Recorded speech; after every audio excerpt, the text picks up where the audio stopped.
I'm topless a fair bit, but you can't be. It's not as regularly sunny, but I'm counting my blessings. But I also love the hotness. I'm a sun creature. Yeah. We're all in beautiful different places. Yes. Best. Nice to see you again. Lovely to see you again. Yes. Yes, indeed. Good to connect with you, brothers. Yeah.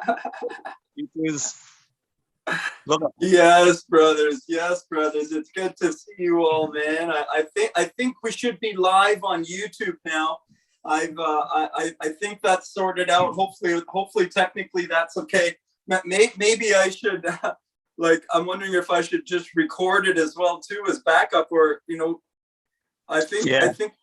No, it says live stream. It says we're live streamed. It says we're live streamed. So I believe we're live on YouTube, and we should be good.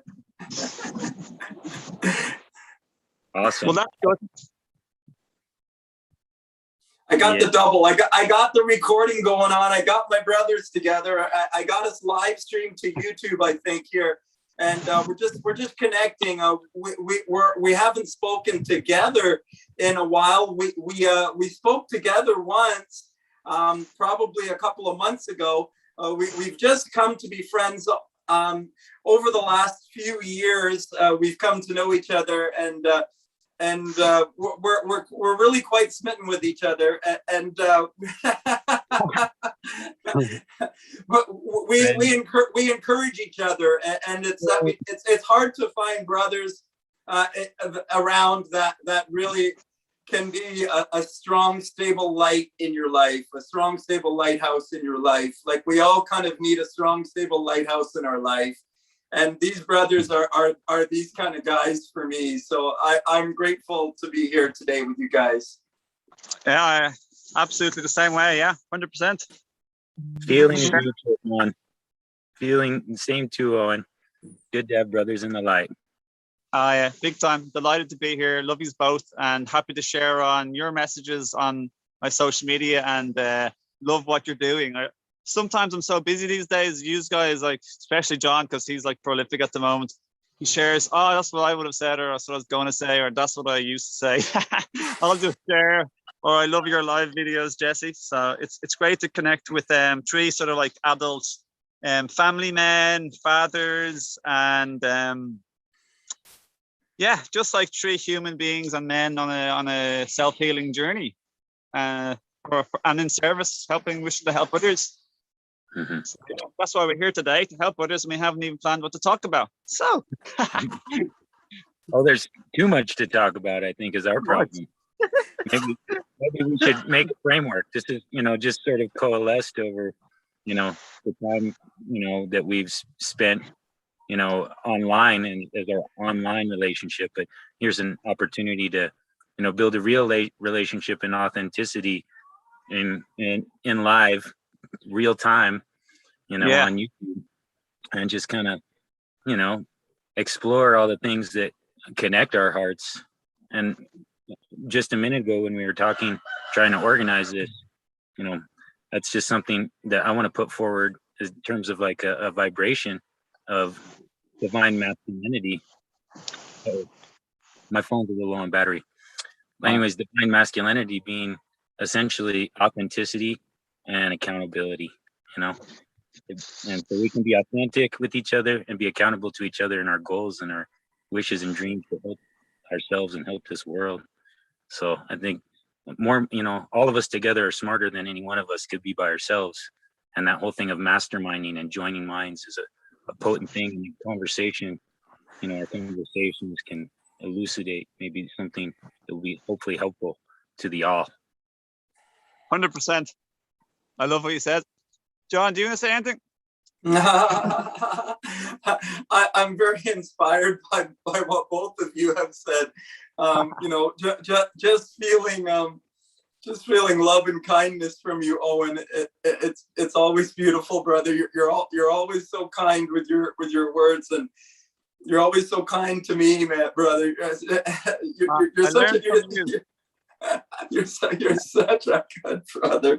You're such a good brother.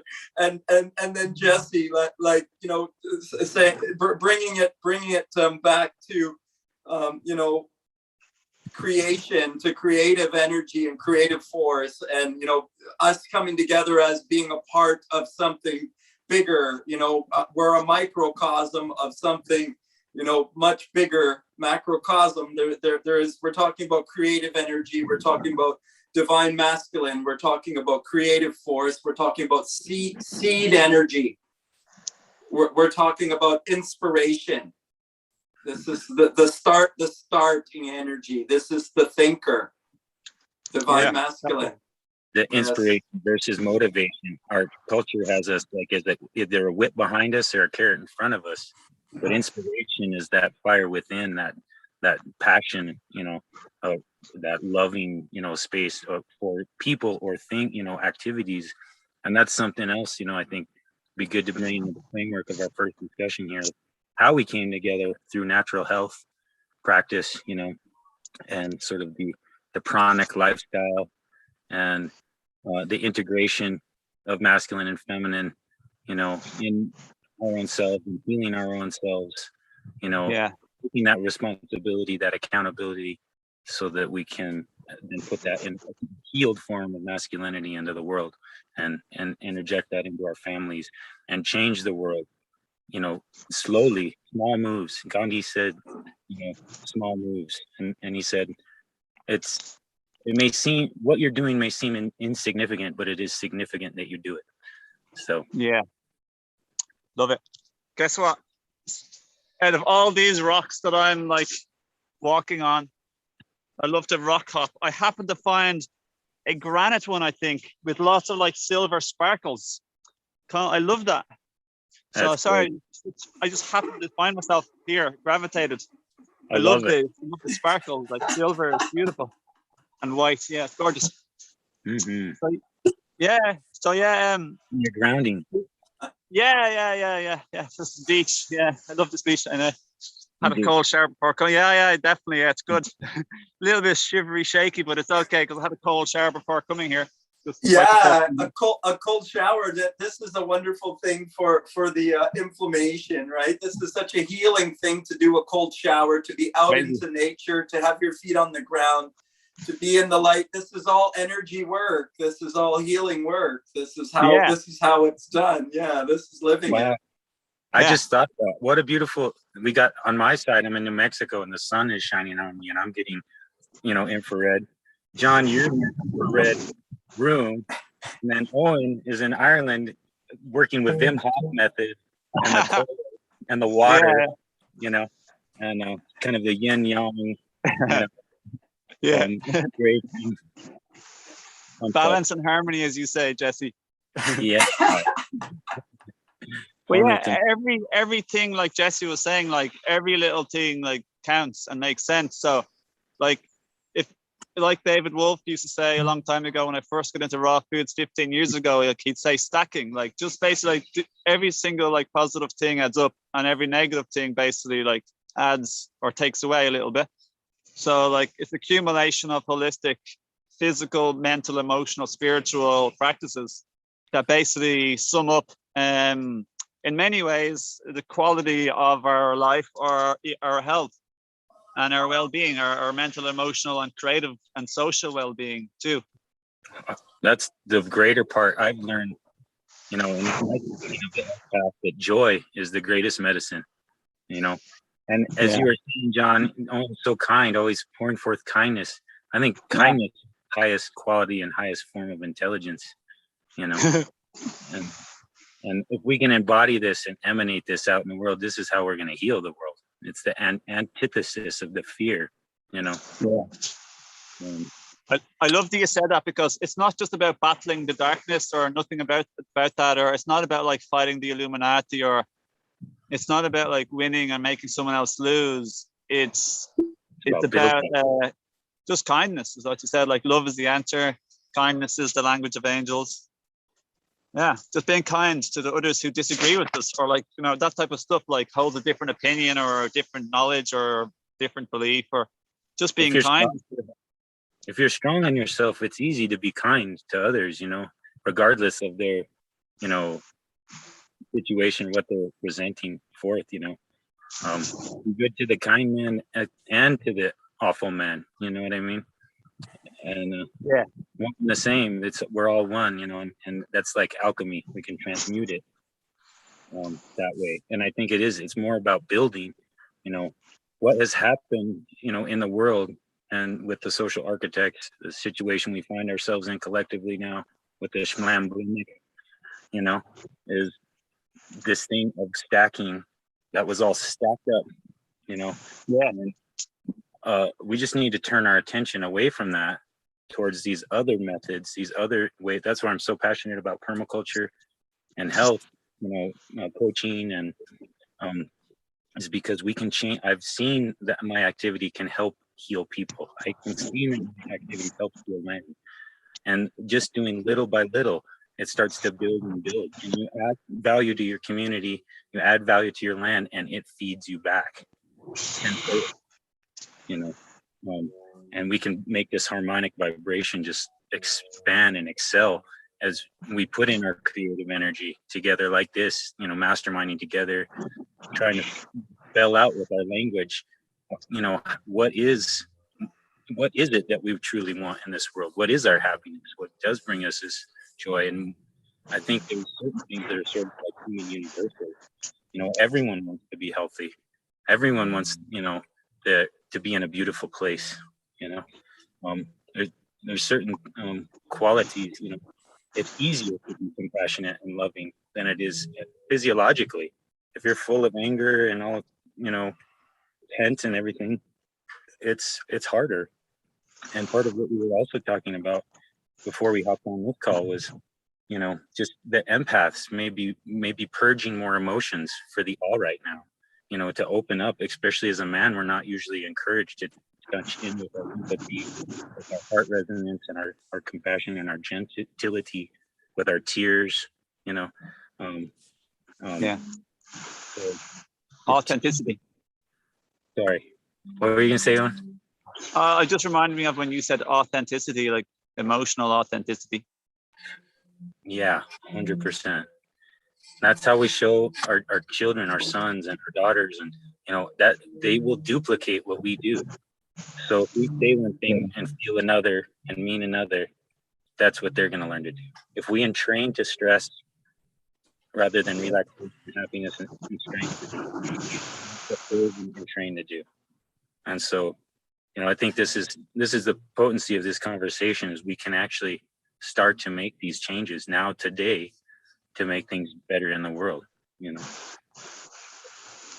And I really think the big stress is that the work is really inside of yourself, you know, like the biggest work is, you know, kind of being authentic with the feelings inside of yourself. So, you know, meeting with the shadow and seeing and feeling the shadow, and like accepting the shadow. Like you may be not feeling that well from something that's happening around you. What's happening around you really is the trigger, and that's bringing up those shadowy feelings. And it's really, you know, can I sit with those shadowy feelings and kind of say, you know what, like I accept this, and I'm committed to working on the best resolve with this. So there's a bit of an acceptance that has to come, like, this is where I am, like, you know what, like it's not perfect, but this is where I am, and from here I'm gonna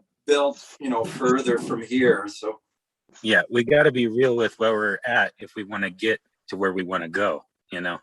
And we got to honor where we're at as our place to get there. And you know, we're very often judging of our current state and putting our happiness out in the future state. And you know, that's what I think all these practices that we've been involved in, the grounding, the meditation, the sun gazing, the fast, the, you know, breatharianism, the fasting, the qigong, all of it is about trying to harmonize. It's more about a consciousness than the state of not eating or something.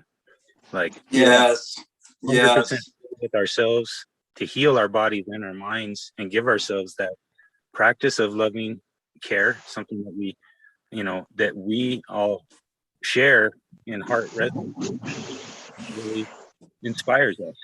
That inspiration, that true inspiration, that motivation, you know, to not be obsequious, but be moved from a pure place from your heart, you know. And yeah, you touched on a lot of good things there, John. And there's something else I wanted to say. It's lost me now, but you're totally on point. It's this thing of art, like art being more real with ourselves is like ground zero. You know, Yeah. it works. You know.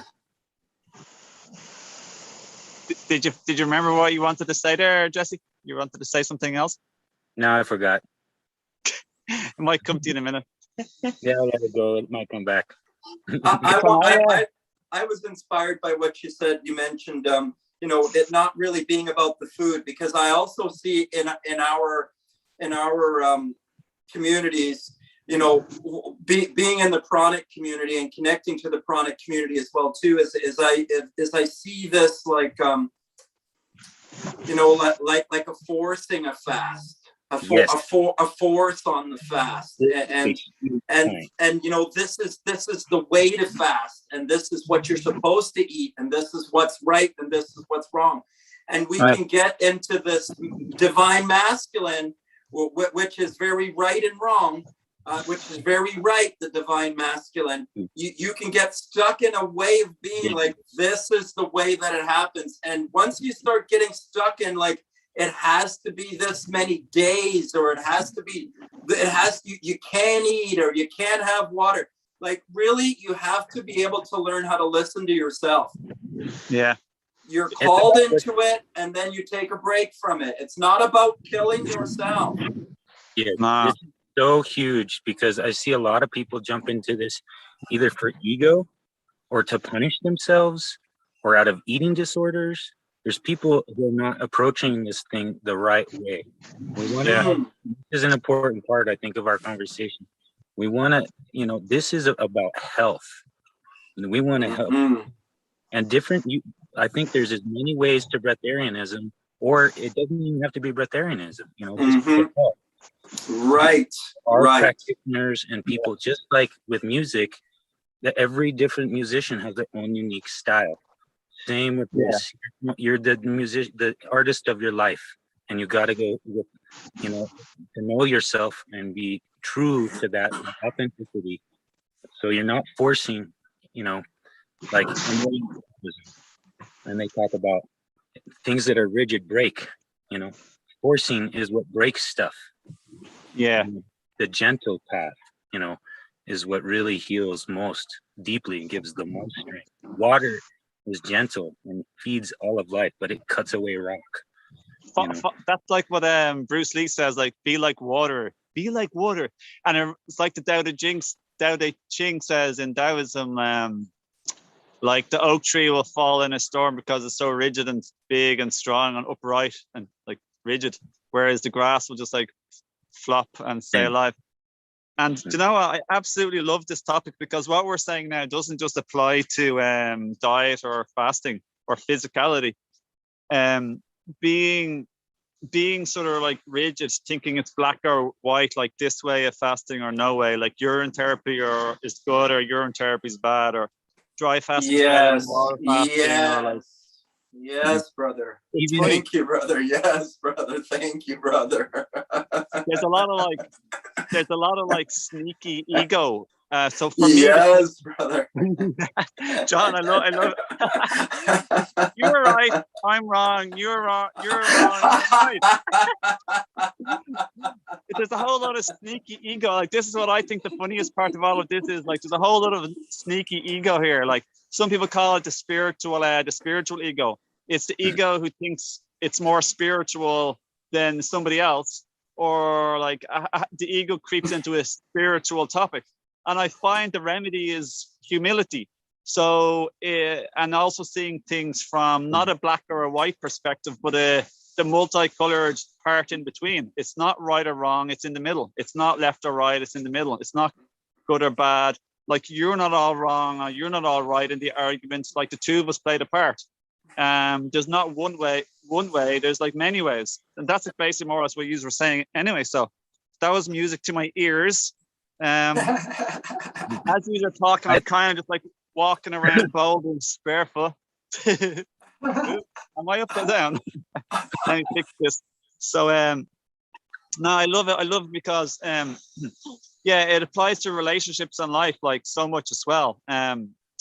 The whole right or wrong concept, or thinking you know the way. Like, I know the way. I want to tell you how you're wrong, and you should do the fasting that I say, or you should do the breath work that I do, or you should do the eating, the diet that I do. Like, there's a million ways, like Jesse said. So yeah, it sneaks in. And again, for me in my life, and it's paid dividends in my relationships, especially my relationship, like my romantic relationship, is I accept and realize and know that I can be wrong, and I am wrong. And sometimes I just misperceive, or sometimes I tell a negative story for a bit, or sometimes I don't understand them. Sometimes I don't hear what they said. Sometimes I assume something, you know. So I hope you get the point I'm making, you know. That, I think that, that resonates very beautifully, because I think everything in this world is about relationships. And we can spoil our relationships being fixated on our goals, our spiritual goals even, Yeah. And then you find that you're actually more spiritually bereft than you thought, And it's this kind of thing where, we can, by dropping into this authenticity, we can have a juicier life and a juicier living, juicier relationships, and honoring, like, even, this whole subject is key for me because all of my closest relationships, my family, my wife, my children, my parents, everyone around me are all meat eaters. People I work with in my company where I sell the green juice, he does all the breatharian therapy. I won't mention his name, but he does urine therapy, and he does fasting, he does qigong, he does meditation, he does ice, and he does infrared and sun gazing, but he eats meat, and the man has a kind heart, and he's a good will, and he's focusing on good works. And so why should I be judgmental of him? Or my family, I can't be in accord with these other members of humanity if I'm so rigidly dogmatic about veganism being the way. To me, it's the way for me. Yeah. But maybe for someone else, they have to start to explore their way gently. And like when vegans are so harsh and dogmatic, I see a lot of vegans who are unhealthy, who don't know how to nourish themselves well, are not doing it well, and they would actually do better if they had some animal food than if they continue the way they're doing.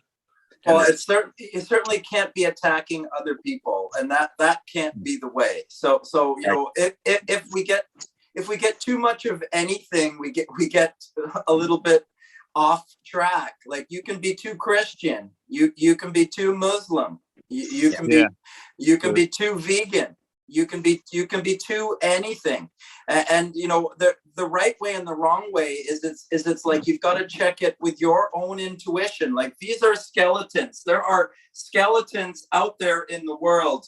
Here's a fasting skeleton that's been around for 1,000 years. Here's a mindset sort of process that's existed for eons and eons. Like, you take that. And you put it through your own body's computer. You sit with it yourself. You meditate on it.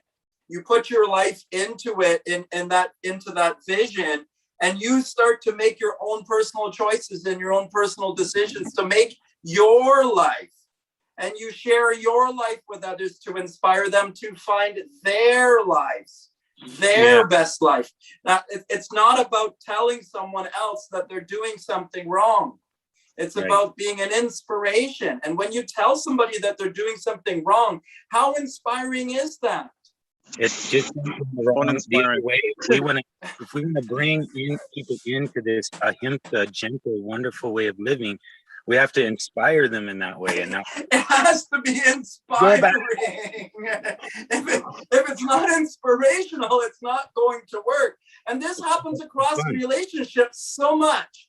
That we've learned this from life. Like, I'm going to fix my mate, my partner, and make her understand. So I'm going to give her this. Like, that's not how you do it. Yeah. It's about Another, the real vibration of love. Sorry, Owen, you were gonna say something. I didn't mean to cut you. yeah, it's cool. Yeah. Being the vibration of love, and that's not how you do it. That's yeah. I was just going to say, as well as like, I'm always on the lookout for like sneaky things in my own like psyche or my own mind or consciousness. Like one of the sneaky things is like that some people might think, or we might think, or we might have thought it is about trying to inspire others to change. Like we also don't want to like fall into the trap of having an agenda to try and get others to change, even if it's by inspiring them. Like it's kind of like mind our own business in a way. And one of the most inspirational ways is for us to be happy and just minding our own business, so to speak. Obviously, to a certain normal degree, right? Yeah, totally. 100%. That be the change thing. What you emanate is what you start to attract. And then we were naturally attracted. That's how we all came together, is we naturally were attracted through this vibration of like divine masculinity and the chronic lifestyle, And so, it's like, I feel like we're all divinely guided. It's that whole thing of tapping into everyone's, got this source inside of them, a higher self guiding them. Your higher self is just as smart as my higher self. Like you were saying earlier, there is no like hierarchy, when all is said and done, they're all spirits, playing together, and we all experience, pain and, emotions. And it's really about how can we make this a more loving, fun experience, in my view. That's what intrigues me about the chronic lifestyle, the freedom, the sense of freedom, and knowing it's something I've learned through my years of practicing foraging and herbalism is you start turning the plants around and you see that, especially as a vegan, that the whole world is conspiring in your favor. The whole world is a giant salad and medicine bar, and the chronic lifestyle is just one step above that. You're starting to understand that it's more about electricity, and that we're always, in a way, we have this God force running through us. It's potent, and it's love. Love is what it's made out of. The problem is when love is frustrated and stuck and not expressing. Sorry, just chopping out of time here for a second, and I thought you'd finished, and maybe the waves in the background. Like I didn't mean to interrupt you at all now, Jesse. You're all good, brother. No worries. It's a fun conversation. I get that way too, where I'm like, oh, I want to jump it back. I thought it was really funny when you said nobody's higher self is more clever than another person's higher self. My higher self's more clever than your higher self. Your higher self is more clever than my higher self. But yeah, as if, right? Yeah.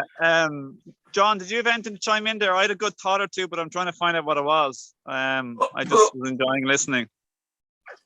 My thoughts are really coming to the shadow, like the misperception of reality. What was I sort of thinking about is we get stuck in this sort of thinking mind or in physical body feeling. We get stuck in body, or we get stuck in mind. And truly the human needs to recognize it's the resonance. It's got to work on the physical and the mental to address the resonance. It's the vibration that is the human. Right?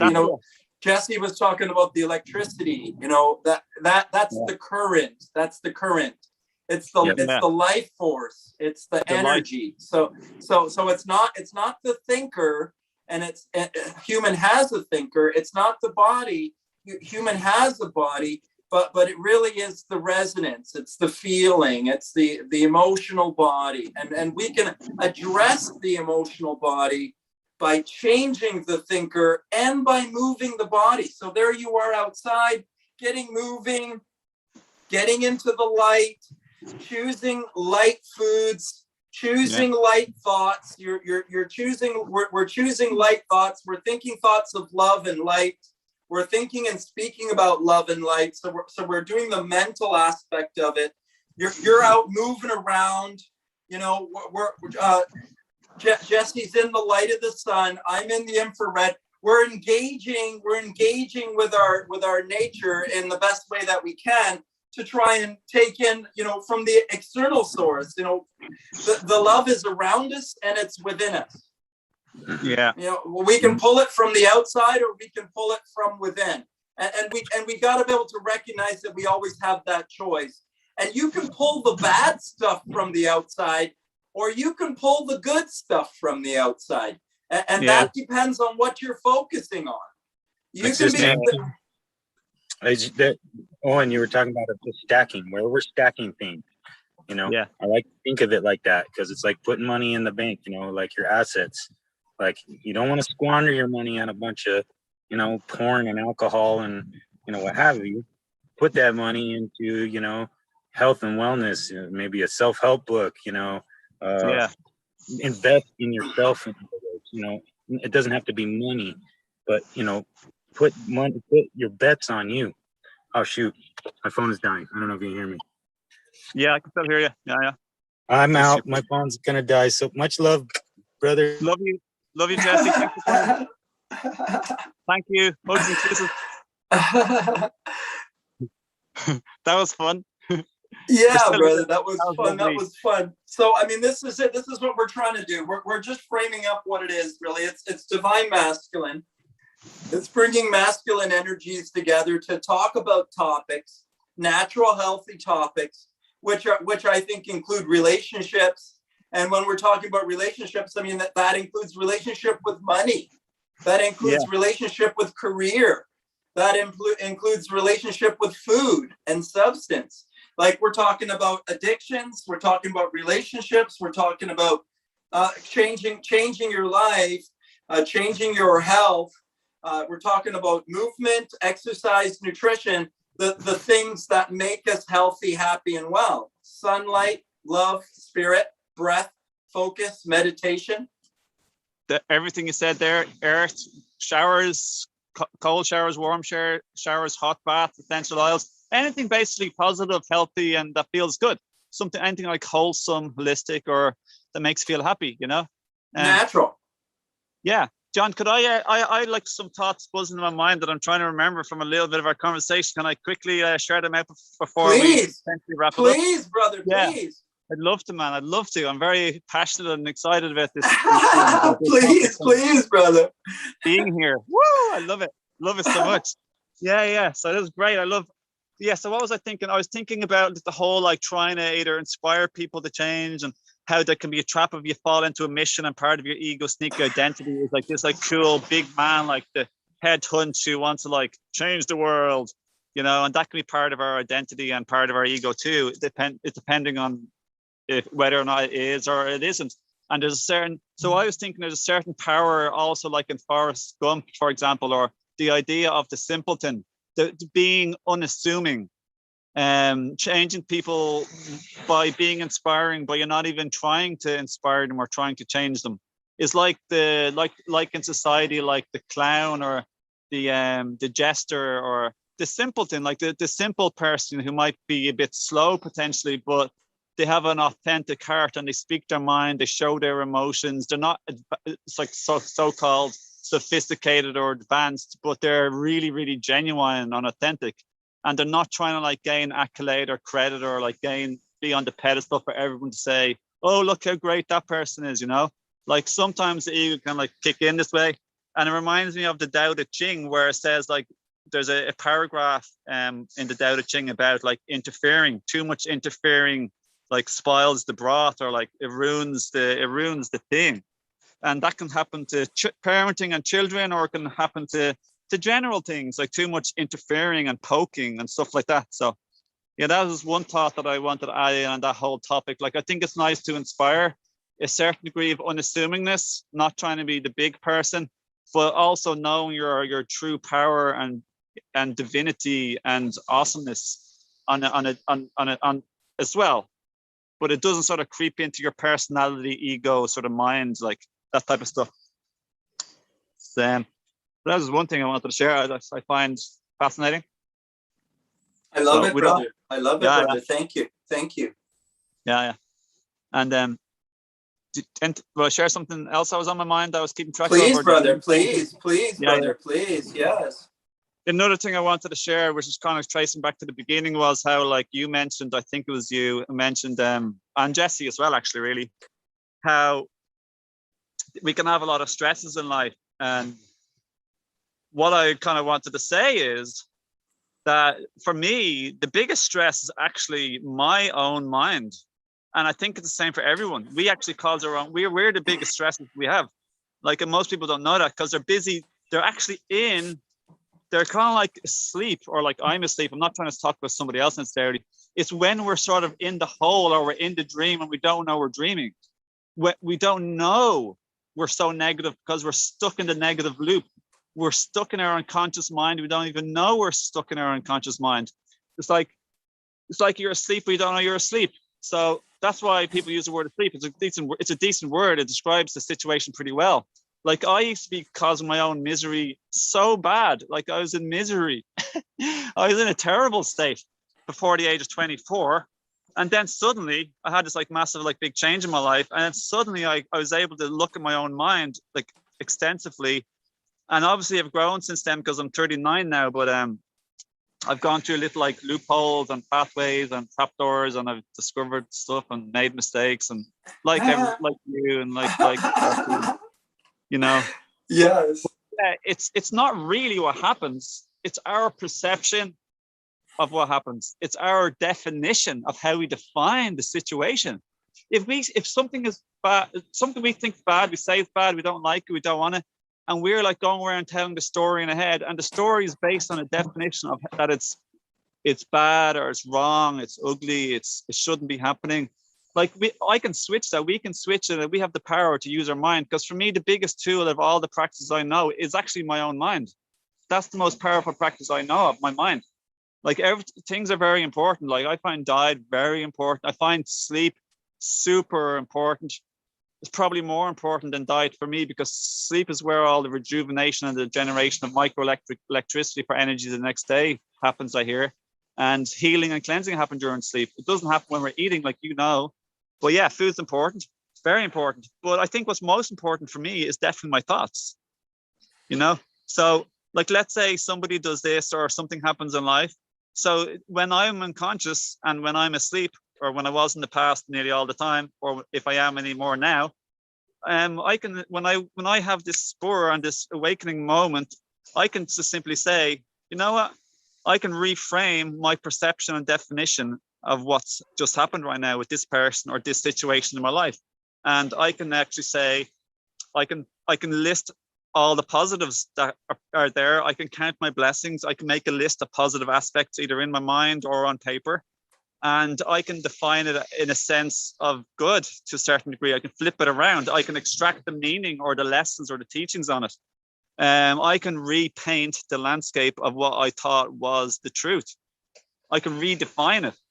And that's like super powerful, like for me in my life and my problems or challenges. Like, I can redefine it from no longer being a problem anymore, for example. I can change the meaning, the definition of it. And for me, like, this is like utmost important. Like, it doesn't matter how much sleep I get or what diet I do or how much like sort of fasting or meditation, or like, if I can't sort of do this sort of stuff, and I'm kind of not sort of like living in my heart, a lot of these certain practices, like I'm big into these practices. Like, I love sun gazing and sunbathing and diet and everything, fasting. But I'm just saying, I think the most important thing for happiness and empowerment is kind of like our mind, where we're tuned into what you could call the mind of God or mind of our higher self. Yeah, I think that's probably the most kind of powerful thing. Like, I think stillness and emptiness is beautiful too and helps us undoubtedly. But it is the mind that has to be changed. Yeah, basically. So like, we think so many thoughts. To get a real deep grip, we want to be like, we want to really like dig into like investigating and checking out our own thoughts and our own definitions, our own labels, our own belief systems, perception, our assumptions, our definitions, the meaning we're assigning to things. There's a good few different words like we could use. Like, yeah, I just used a few there. So yeah, our thoughts, our beliefs, yeah, all of those things. Yes. To have dialogue around them, to get more clarity on them, and to make different decisions about them.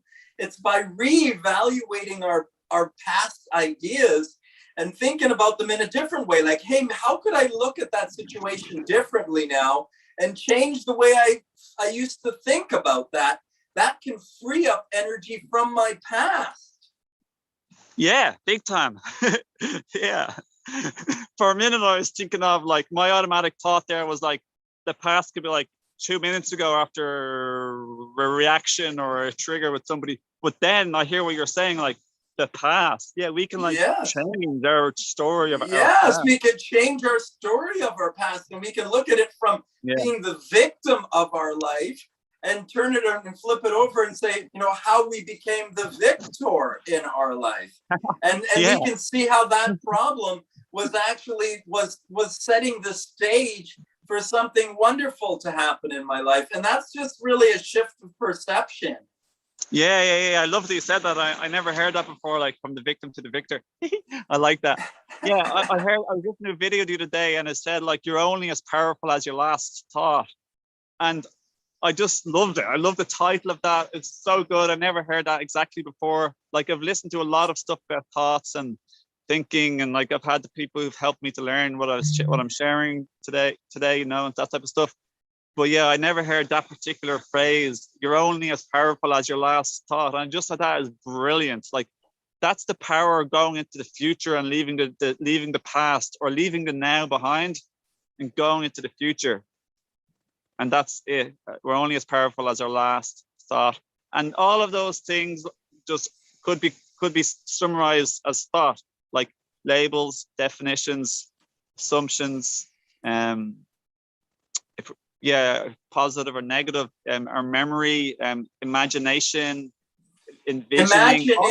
Imagination and visualization is where we can use the divine feminine. And this is where we can create change.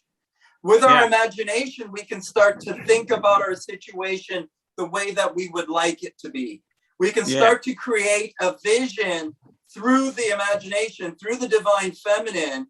We can start to come into the feelings that can be conjured by the divine feminine, by the imagination. We can create those feelings by imagining ourselves in a nice situation, in a nice place, on a nice beach, or just imagining our relationship the way we would like it, not the way that it is, but how would you actually like it to be? So just getting a vision in your imagination, in your divine feminine, you can start to create the feeling, the resonance inside of the body. So you can shift your energetic body by using your divine feminine. And this is mental work. And this is how we heal ourselves with mental work. Healing is a shift of mindset. It's a change. 100%. Healing is a shift of mindset. I agree. I was imagining giving you a hug there, actually, to be honest, a nice warm sauna, or just hugging you. That's all. I was imagining hugging you there. And I was thinking, I wouldn't want him to crunch me up too hard, though, because I actually have a sore rib and you look really strong.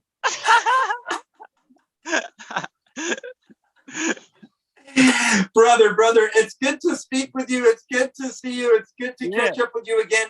What we're trying to do, we're framing up a weekly coaching, I think a weekly coaching, at least bi-weekly, we should do it. But I mean, if we could get it to a weekly thing, I think we should do it on each one of our channels, like on my channel, on your channel. We take turns hosting it so that we're all meeting each other's communities and we're all learning and growing and networking with each other.